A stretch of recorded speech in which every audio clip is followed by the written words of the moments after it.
আসসালামু আলাইকুম। আমি আমার বাচ্চাদেরকে নিয়ে শিশু একাডেমিতে যাচ্ছি। তো কয়েকদিন থেকে বৃষ্টি হচ্ছে। আমার বাসার সামনে একটু পানি জমেছে। একটু বৃষ্টি হলেই আমার বাসা থেকে বেরোতে অনেক কষ্ট হয়।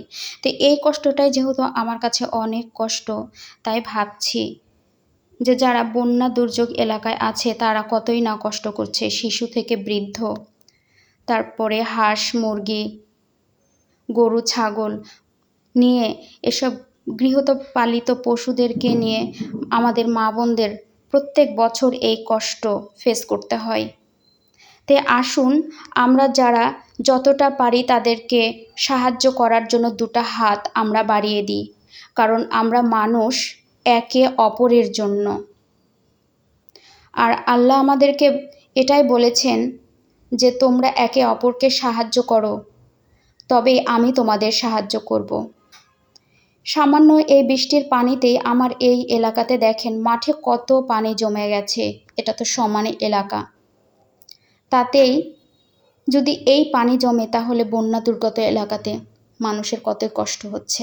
আল্লাহর কাছে দোয়া করি, আল্লাহ এই বন্যার্থ এলাকাদের মানুষদেরকে হেফাজত করুন, আপনি সবথেকে বড় রক্ষাকারী, আমিন।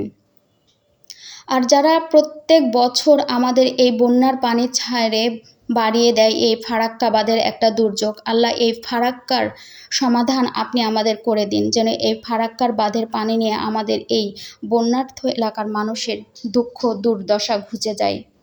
বিশেষ করে আমাদের সমাজের গরিব মানুষরাই বেশি কষ্ট পায়। আর আমি তো বন্যা কবলিত এলাকা থেকেই বড় হয়েছি, তাই আমি জানি যে এর কষ্টটা কত বেশি কষ্ট। তাই তো আমি আমার বাচ্চাদেরকে ক্লাসের মধ্যে বসিয়ে দিলাম। মেয়ে বসিয়ে গেছে, আসতে একটু দেরি হয়েছে, ও পিছনে বসে গেছে। ছেলেকেও আমি উপরে বসিয়ে দিয়ে আসছি, ওই তো আমার ছেলে মাথা নিচু করে আছে। তাই আপনারা সবাই ভালো থাকবেন।